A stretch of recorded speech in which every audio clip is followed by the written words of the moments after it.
What's up, everybody? It's the Rice Rocketeer, and thank you for tuning in for another vlog. Today, I wanted to stop by the New York Honda Yamaha over here in Queens, so I made the trip over here. I bought 2 of my 5 motorcycles from them. I had my MT-07, and I got my Triumph Street Triple, the 2020R, both of which I had for less than 6 months. Nothing to do with the dealership, but just kind of funny story there, I guess. Anyway, today I have a couple errands I got to do in the city. So I'm going to ride into New York, into Manhattan, even though I didn't want to. I wanted to stay out. But since I'm going in anyway, I realized that I've never rode through Times Square. That's for a reason. But for the sake of getting some cool footage and maybe seeing some cool stuff, I'll ride through Times Square. I'm going to take the Queensboro Bridge and then cut down and go down the main strip. And I have to go around Union Square, so something like that. So let's go.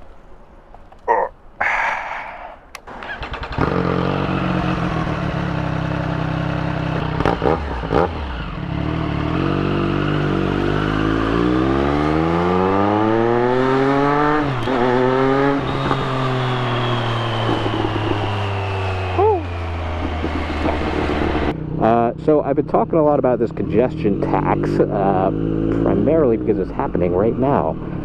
It's on everybody's mind. It's all anybody can talk about at the dealership. People always come in and that's like the first thing that they say, hey, did you hear about the congestion tax?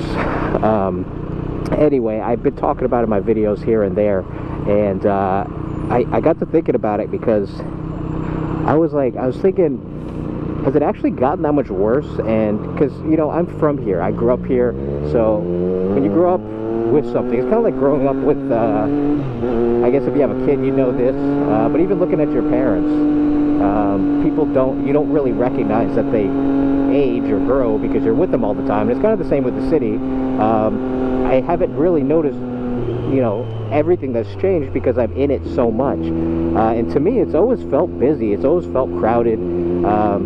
But I realized looking back, I look back through some of my footage from my previous bikes, and the city does seem significantly more congested. Not so much that there's more people in it or more cars, but that it's harder to get through the streets.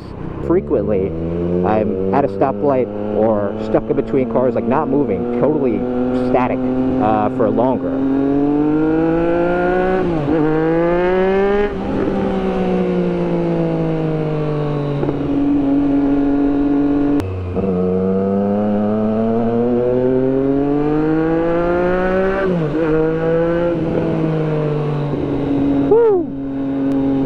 Yeah, I'm, you know, totally static, stuck in between cars, throughout Manhattan, that is.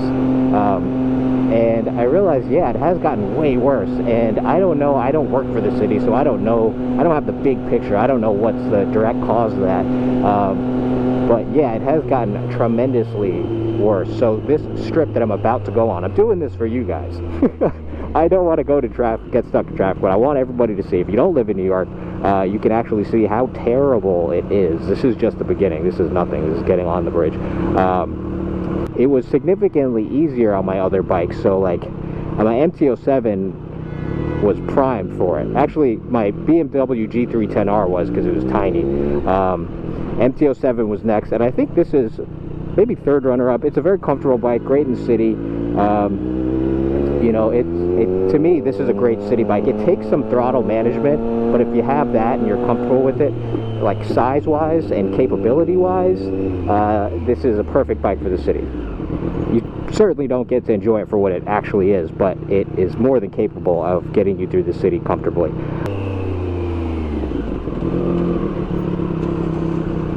And here begins the terrible traffic. This area up here I find really funny because I guess there's like a police school somewhere over here, and so all the traffic cops get out. Nice, bud. All the traffic cops get out and they practice here at this. It is a really crazy intersection. There's like 4 or 5 different directions going in, and it's always packed, so it really requires some attention. I can only imagine working that station, or whatever you call it. In the kitchen, it would be a station. Here, it's a sector. So everybody, they'll bring out all the new people who have graduated, all the new officers, and they all stand there and they observe. They get like you know, a trial period. I guess everyone gets like an hour or something. Probably 20 minutes. I don't know. But whenever I see that, it makes me really uneasy because I know for a fact that the person who's making the calls is brand new and doesn't really know what they're doing just yet. So this is like a very dangerous area, especially for bikers, but really for everybody. You have to be on your P's and Q's when you're coming to this intersection. Just that little chunk, very treacherous. And then I like to get out as quickly as possible.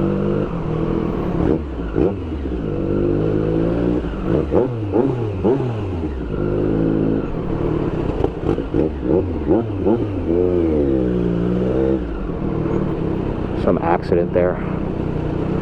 Oh my god. Okay, so this is the beginning of why New York City is putting in their congestion tax. I bet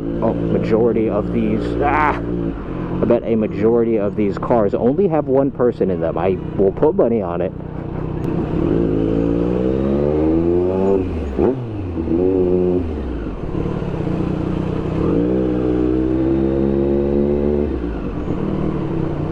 Go, mind your business.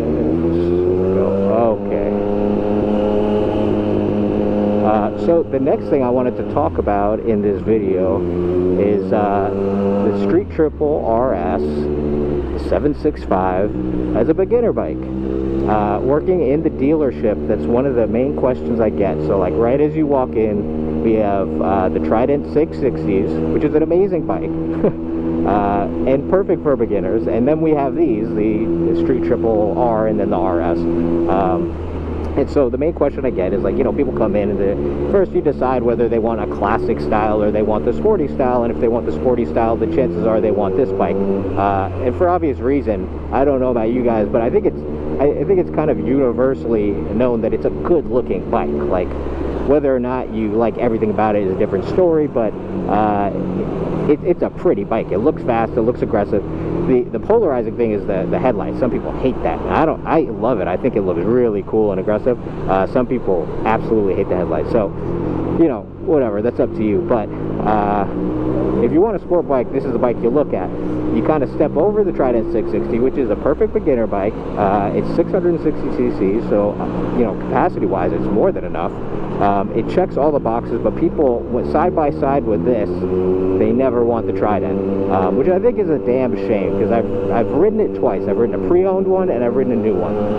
Both were great, really fun, flickable, enough power certainly for the city, and I can foresee getting on the highway, although longer trips would get very fatiguing.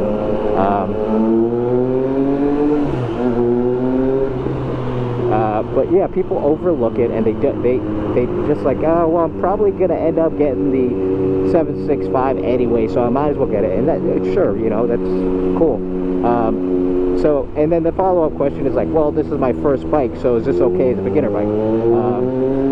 And that's like, I did a video a while ago about the well, my Indian FTR, is it good for beginners or no? And I was a little misguided. I will take back some of my words. I said it's not a beginner bike, but it's capable of being user-friendly, which I still kind of think. I don't know, maybe I'm crazy, but I got a lot of pushback from that and got called crazy. And I think, you know, now that I've reassessed what I think of as appropriate for beginner riders, absolutely not. The FTR is probably a really bad idea, as is this. I think it depends on a lot of things again, but in a nutshell, the short answer is no. Don't get this, especially not your first bike, just for the simple fact that it's expensive. It's a $13,000 motorcycle with premium everything. You got Öhlins in the back. I think it's Showa in the front, which is, you know, not Öhlins, but it's a premium product. And then Brembo brakes front and back. Like, you don't need all that as your first bike, especially because you will drop your first bike unless you're extraordinary. You will drop your bike, so you don't want to drop this bike.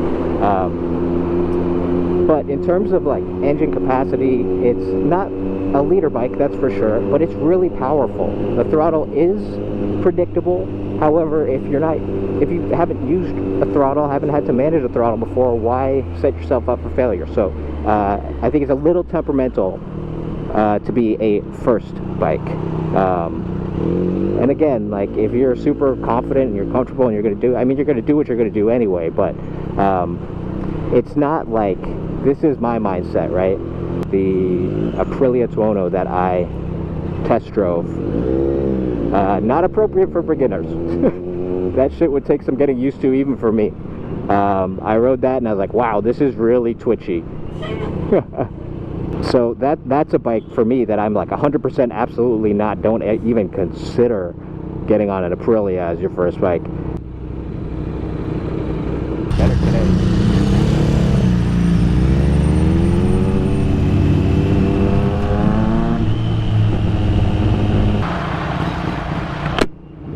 So yeah, as a beginner bike, a little temperamental, I think. This bad boy is not so much beginner friendly.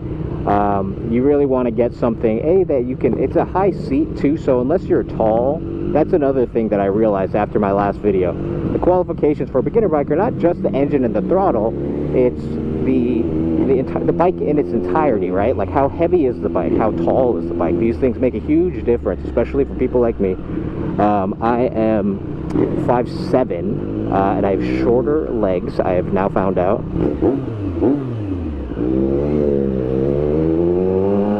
You know, a tall bike like this would have been terrible for me to learn on. It just would not have been fun at all, because struggling to just keep the bike up and worried about, you know, if I tip a little bit, like right here, slow speed, if I gotta stick my leg down, I now know I'm confident enough I can shift over and I can handle it. But as a new rider, even the BMW G310R, I had 2 tip overs because of that. I kind of freaked out. My coordination wasn't there. Didn't really know how to handle the bike, so it was good that I had a small bike to start, you know. And granted, I only had it for a small period of time. I definitely lost money on that bike because I sold it like 3 months after owning it, but it was well worth it, because that peace of mind, again, this is like a very dangerous thing, you know, so you want to have peace of mind even if you waste a few bucks. So not getting through there.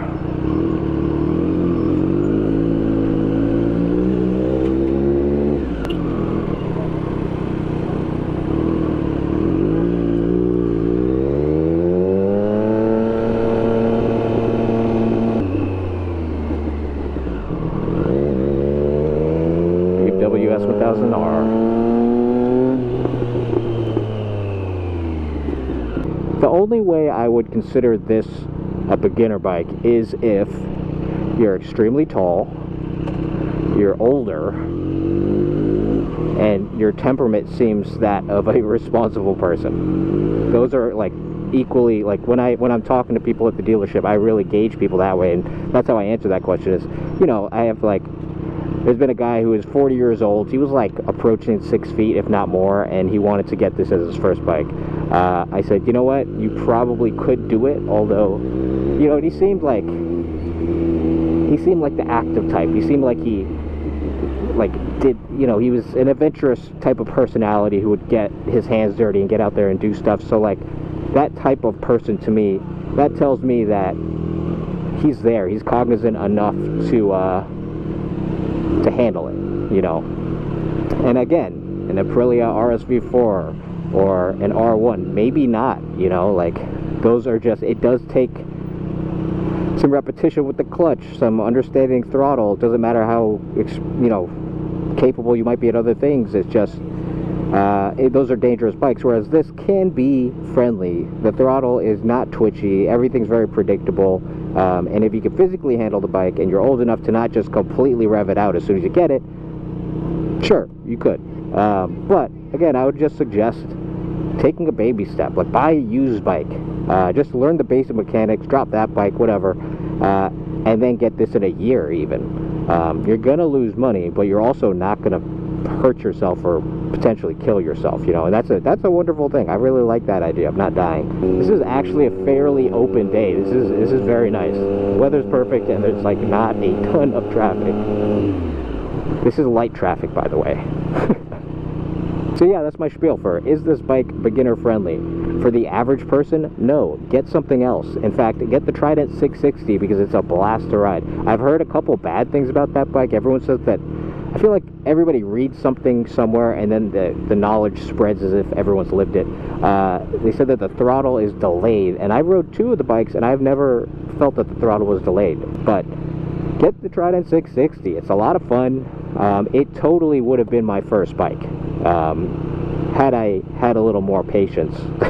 I rushed in. I saw the BMW. Said, "Oh my God, that looks like a super sport bike." No, it doesn't.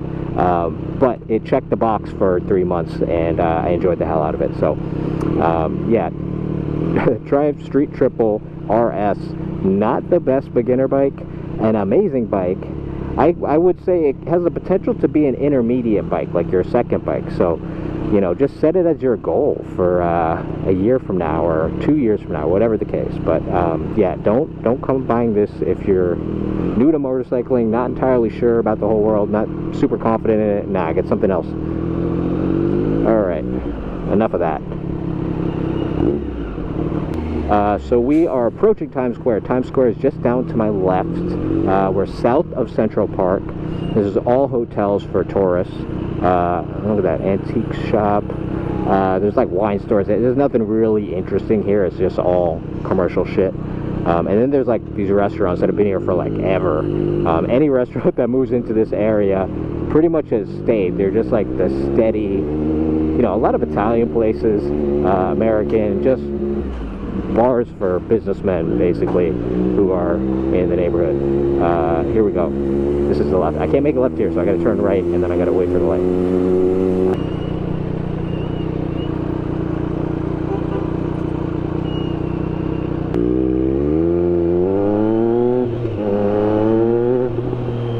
Times Square straight down. I used to work in this neighborhood, and when I was working in restaurants, I worked at Oceana over here. It's down on 49th Street, I want to say. But this place is just a goddamn machine. Like, nothing about this place is personal. It's just, well, it's Times Square. You all know what Times Square is. But that got, as far as like working in the neighborhood, they got really old really quick. We had a handful of people who actually live in the area. I made friends with them, and still stay in contact with them until this day. But for the most part, hotels and a lot of tourists. Let's see. Odd place to live. There's a bunch of like residential places, but they're all tucked away behind these buildings. Like there's small alleyways. I didn't even know that. I lived here my whole life, and I just like a couple years ago met somebody for the first time who lives in this neighborhood. And I was like, "You live here?" And he showed me his place, and it was like in an alleyway, and then the apartment was really nice. Very spacious apartment for like a very not, like, it's a place you wouldn't expect anybody to live. Oh. And here we are. Here's where everybody does their TikToks, their little dances for the world to see, is right here on this stage. And then apparently, yeah, this is new. There is a stage up there. Post Malone did, I think, the first performance up there. And then over here, I don't really know much about the area. I just know that it exists. But lots and lots of people. I could really go for a hot dog now, and I don't give a shit what anybody says. Those hot dogs are the best.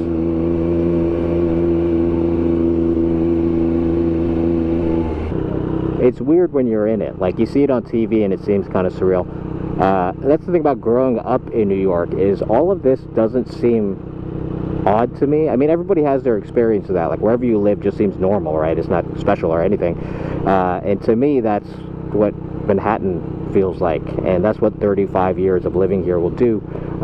It's part of the reason I want to get out, is because I do want to enjoy some of this stuff. Not necessarily this, but like restaurants and the bar life and Lower East Side. But I just can't, because it just seems like, you know, everything changes every year, and for me, this is my home. So it's like somebody coming to your hometown and like changing everything, new people coming in every year. To me, it's like not a painful process, but it's a frustrating process, because it's like, this is my home and you guys are just visiting. And the reality is, New York has always been that way. New York has always been just a place. It's not really a place to like live and start a life. It's a place to come, do what you got to do, and then get out, make your money and get out, you know. So I'm gonna get out of here. Okay. So for me, that was a slow realization of like, you know what, I keep saying like, oh, this is my home, and I see students come and they're enjoying things, they're crowding up the bars that I used to frequent, and the places that I went to in high school that I thought were really cool. And yeah, that's because that's what they're supposed to do. I'm just like a prematurely bitter old man. So I've tried to just stay away from this city as much as I can, and not, you know, try to cut some of that connection, some of that tie. I also used to work here. So many people. Don't go too crazy. There's lots of cops. Oh, a chopper. Look at this guy. That looks so uncomfortable to me. I will say mini apes look like they could be fun, but what he's got, I don't know if you guys can see it, but I'm gonna get up close. These guys. Oh, he's got a nice little Indian helmet to match. It looks like a baseball cap. Will do absolutely nothing when he falls. This is Bryant Park. This is a big public library. And we're going to take a right here. This is 5th Avenue. Go straight down. I got to go to Union Square, so I'm going to split off around like 20th Street, something like that. Taking a right turn here is absolutely dreadful.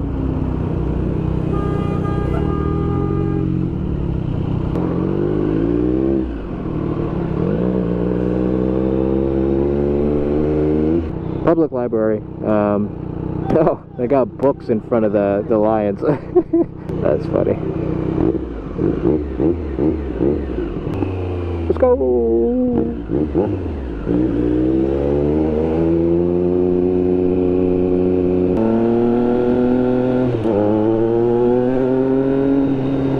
Fucking electric motorcycles. I know it's the future. It's coming. It's coming. It's just I'm not ready for it. I just got into this. I need like a good decade before you start messing it up.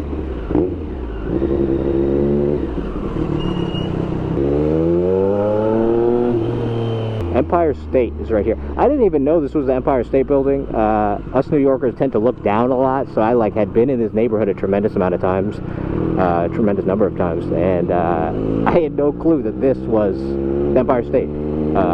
So yeah, I went to the top a couple years ago. It's actually amazing. It's really cool. I liked it a lot better than going to One World Trade. I never went to the Twin Towers when they were here. I guess I was too young or something, I don't know.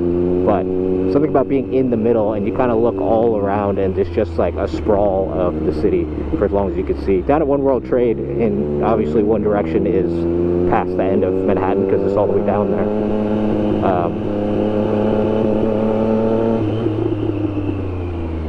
Coming up on Flatiron Building, so the Daily Bugle building from Spider-Man. I can never not think, man, that movie really fucked up this building, huh? I'm gonna go this way. Over there is Italy. That's like now the big tourist attraction over here is that Italian supermarket. It's like very gourmet supermarket. Love going in there, but I always spend a tremendous amount of money. Go straight down here and I'm reaching my destination, guys. So that is that's my video for today, just doing a little commute. I don't ever go through Times Square. I usually don't come down this way either, but fuck it, let's mix it up a little bit. Yeah, and hopefully after this and I take care of everything I need to, I can get out of the city, maybe go to Long Island again, and you know, enjoy the rest of the day. Thanks for tuning in again, guys. I will catch you on the next video. If you have not subscribed, make sure to do so. Click that subscribe button down below. Also drop your opinions on things that you would like to see or like to hear. I'm here to make movies or videos for you guys. So let me know what you want to see, and I will catch you guys on the next one. Peace.